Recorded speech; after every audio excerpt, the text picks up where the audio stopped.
بنعترف بأزمة الغلاء، وبنقول الله يكون في عون كل الناس، في عون الفقراء والأغنياء، لأن الأزمة موجودة وحقيقية، والدولة نفسها اعترفت بيها، ما نقدرش ننكرها. طبعا في غلاء أسعار، لكن دلوقتي وقت أزمة. الحروب النهاردة أصبحت حروب اقتصادية، احنا بنتحارب في اقتصادنا. هتقولوا طب ما الحكومة هي السبب، هي اللي جابت قرض. أي حكومة في الدنيا يا جماعة لها ما لها وعليها ما عليها. في برضه حكومات تانية زي حكومة بشار الأسد ورطت البلد كلها في حروب، وخربت سوريا وخربت البلاد.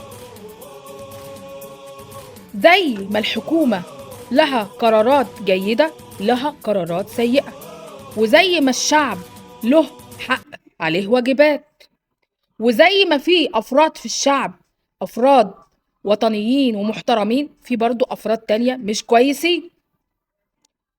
يبقى احنا دلوقتي واجبنا ايه في الأزمة دي؟ واجبنا أول حاجة نقول يا رب، ما نقولش يا سيسي، نقول يا رب عشان ربنا يفرجها.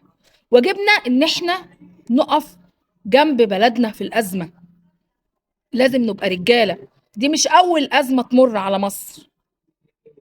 مصر مستهدفة، مصر مستهدفة، وإن شاء الله هتمر الأزمة، إن شاء الله هتمر الأزمة، ونحمد ربنا على اللي احنا فيه.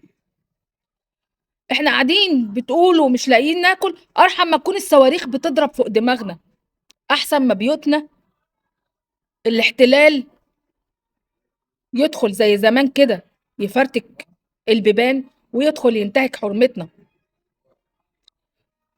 أحسن ما البلد تخرب وما نلاقيش حتة نقعد فيها. مش معنى كده إن أنا موافقة على الغلا، لكن بقول ده بلاء ودي أزمة، وربنا سبحانه وتعالى بيختبرنا في الأزمة دي. يا ترى احنا في الاختبار ده هنكون رجالة ونقف جنب البلد ولا لأ؟ يا ترى هنبقى رجالة؟ دي مش أول أزمة، احنا طول عمرنا رجالة، طول عمر المصريين بيقفوا جنب بلدهم. نصبر، وأزمة وهتمر. أنا عارفة إن الغلا مر، بس أزمة وهتمر. الصبر شوية، والأزمة مش هتتحل بالشتيمة والتريقة، هتتحل بالصبر واللجوء لله، ونتقي الله في مصر.